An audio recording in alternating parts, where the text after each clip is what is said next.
camera ang ninakaw mula sa isang internet cafe. Nakuha na ng mismong CCTV camera ang pangyayari. Nagkunwaring may hinihintay ang suspect pero maya-maya sinubukan na niyang abutin ang camera. Tumuntong pa ang suspect sa isang paso bago ito tuluyang makuha.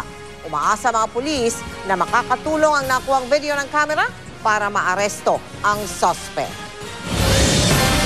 Sa lungsod ng Mandaluyong, 3 bata ang patay matapos makuryente sa sampayan. Nangyari ang aksidente habang naglalaro raw ang mga bata sa ulan. Nakatutok si Lala Roque. Halos nila ng luha sa kaiiyak ang mag-asawang Raul at Charlene Leiva. Ang kanila kasing anak na si JR na naglalaro lang sa ulan kahapon. Hindi na nila muling makikita. Hindi ko po matanggap. Biglaan po. Masakit po sa akin nangyari.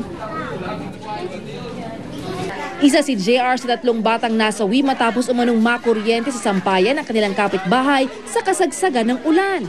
Ang mas masakit pa raw, tinulungan lang daw ni JR ang 2 naunang biktima. Sabi nila matagal na raw yung may kuryente kasi yung mga bata, ginaganyan-ganyan nila yung tubo na yun. Meron daw konti. Kaso umuulan kahapon kaya siguro na nadikit sila. Bunsong kapatid at pamangkin naman ni Sairi ng 2 tutulungan sana ni JR. Kaka-14th birthday nga lang daw ng kapatid na si Luningning nung Sabado. Magna 9 years old naman ang pamangking si Mark Angelo.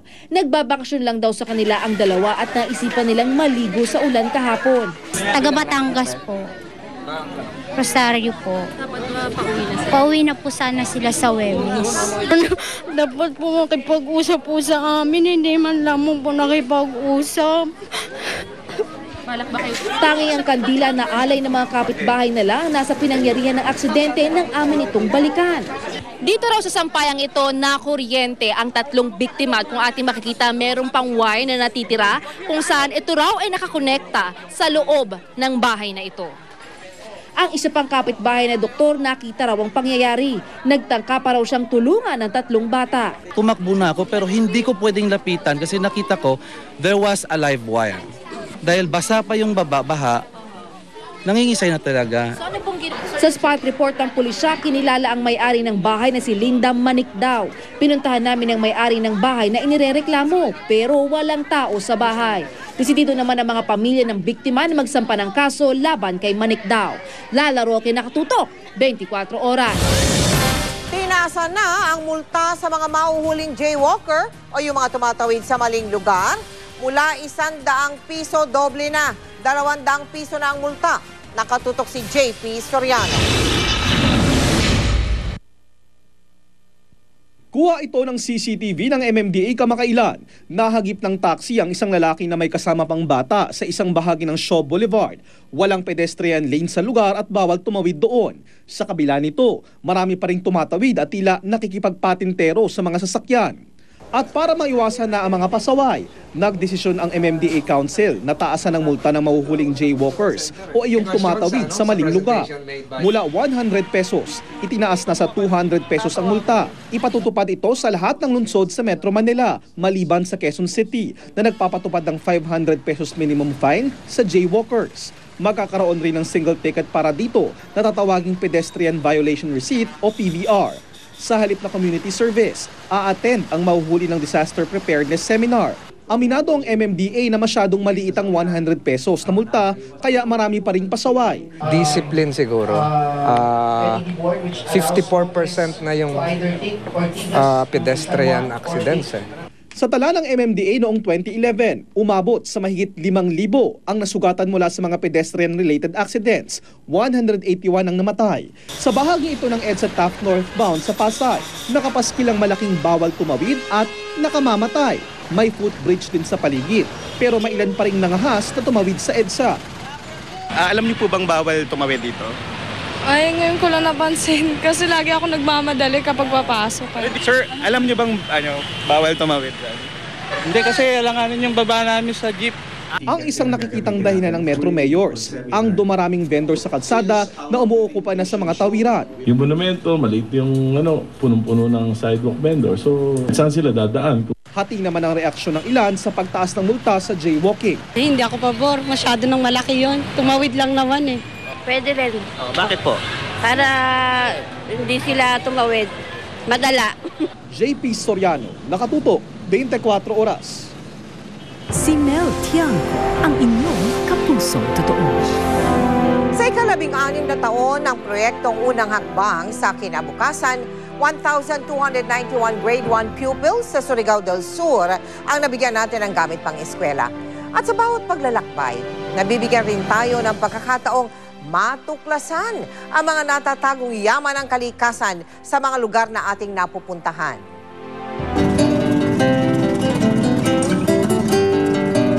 Mga islang Malaborakay ang ganda. Mga tanawin makapigil hininga. Katulad na lamang ng Tuloy Ay Waterfalls na maituturing na isang natatagong paraiso. Ito ang bumungad sa grupo ng GMA Kapuso Foundation nang magtungo kami sa bayan ng Barobo sa Surigao del Sur. Pero higit sa pagdayo sa magagandang tanawin, narito kami para sa isang misyon. Ang maghatid ng kagamitan para sa mga Grade 1 students sa darating na pasukan. Walang lubak na daan na makabipigil. Walang dagat ang hindi namin tatawirin para maghatid ng aming munting regalo. Matyagang naghintay ang mga kabataan sa aming pagdating. Kitang-kita sa kanilang mga ngiti ang pagkasabik sa mga bag at kagamitang aming handog. Laking tuwa rin ng mga guro para sa mga batang magsisimulang mag-aral ngayong taon. Yeah, this is the first time that we encountered such program. And we are very, very happy nga we are one of the recipients.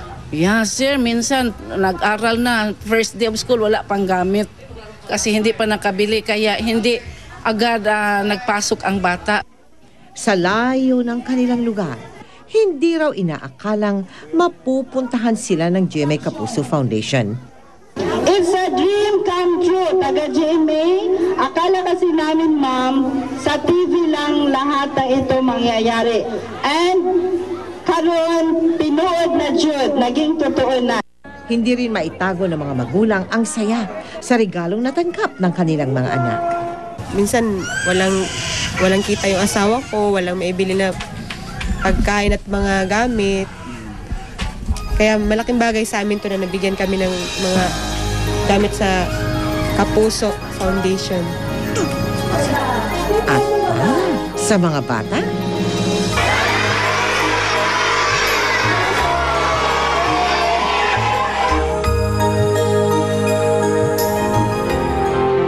tunay ngang ang mga ngiti ng mga bata ay sapat ng mapawi ang pagod. Gaano man kalayo ang naging paglalakbay.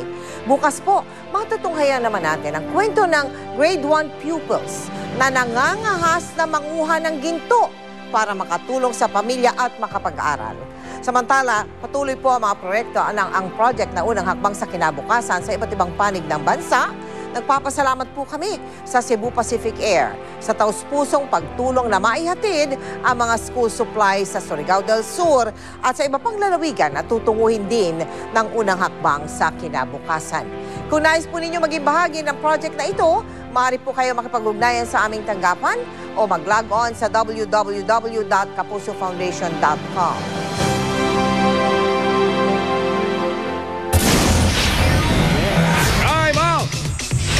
Lalong ginanahan sa kanyang pag-ensayo ang ating pambansang kamaong si Manny Pacquiao. Sa kauna-unahang pagkakataon kasi, sumama ang misis niyang si Jinky sa kanyang ehersisyo. Mula sa Los Angeles, California, makitama po muna tayo kay Sports Saksi, Chino Trinidad. Halos araw-araw ay punong-puno ng sigla ang katawan ni WBO welterweight champion Manny Pacquiao sa kanyang 6 days a week training. Dala na rin ang nawalang dating mga bisyo na malimit nagiging sanhi ng sunod-sunod na pagpupuyat. Lalo pang nadagdagan ang saya ng pambansang kamao nang dumating ang kanyang buong mag-anak sa pangungunan ng kanyang may bahay na si Jinky nitong linggo dito sa Los Angeles. Sa kanyang regular na morning run sa mataas na bahagi ng Griffith Park kanina, lumabas ang palabirong pagkatao ng 8 Division World Champion. Magandang umaga, pamula po dito sa Los Angeles, California. Ito ang ikatlong araw ng Pacquiao Bradley Countdown para sa World Welterweight Championships. Lahat ay mukhang matiwasay sa kampo ni Manny, lalo ang kanilang pagsasama ni Jinky na sa nakalipas na training camps ay laging pinagmumulan ng mga usapan ng sigalot sa kanilang buhay. Sa tagal ng aking pagsunod sa ensayo ni Manny dito sa LA, ngayon ko lang yata nakita si Mrs. Pacman na gumising ng maaga upang makapag-exercise din sa paboritong playground ng kanyang mister. First time ko kaya dito. Sa tagal ko na sa LA, ngayon lang ako na. Ano nakain mo o pantanggal mo ng jet lag to? Kararating mo lang ha? Tsaka wala kasing exercise eh. Kailangan ko mag-exercise. Naman talaga. Yes. Para second honeymoon to. Yes, laging honeymoon, halos every day. Pag walang fight ha. Ngayon medyo tiis muna. Hanggang kinahaponan sa kanyang gym session, nag-uubapaw ang saya sa mukha ni Pacquiao. Hindi ininda ang 30 rounds sa iba't ibang training stations na kasama ang 11 rounds sa mitts. Nanumbalik ang dating ngiti at palabirong personalidad ni Manny na hindi ko nakita sa nakaraang training camp para sa laban kontra kay Juan Manuel Marquez. Wala na ang pananakit ng kanyang mga hita, sanhin ang hinala ng marami ay cramps o yung paninigas na muscles. Ika nga, everything is going on smoothly sa training camp na nasa final stages na bago tumulak ang buong Team Pacquiao patungo ng Las Vegas sa susunod na linggo. Ito ho ang training camp ni Manny Pacquiao 1 week bago kami pumunta ng Las Vegas. Ito na nga ba ang pinahamagandang kampo ng ating pambansang kamao? Yan ho ang malalaman natin. Pamula po dito sa Los Angeles, California. Ako po si Chino Trinidad. Nakatutok, ilan? 24 oras! Hindi sumipot ang mag-asawang Raymart Santiago at Claudine Barreto sa unang araw ng paunang investigasyon o preliminary investigation sa reklamong isinampan nila laban sa kolumnistang Simon Tulfo. Ayon kay Tulfo, malabong magkaayos pa rin sila ni na Raymart at Claudine, lalo na't kita raw sa mga bagong lumabas na cellphone video na hindi siya ang nagsimula ng gulo. Nakatutok si John Consulta. Personal daw na niabot sa kampo ng mga Tulfo ng isang pasahero ang video ito. Makikita sa video, Simon Tulfo, habang nakatalikod naman sa kamera ang lalaking nakapink na t-shirt na kinilala ng kampo ni Tulfo na si Eduardo Atilano. Maya-maya, maririnig na ang maanghang na salita at biglang pagsampal kay Tulfo ni Atilano.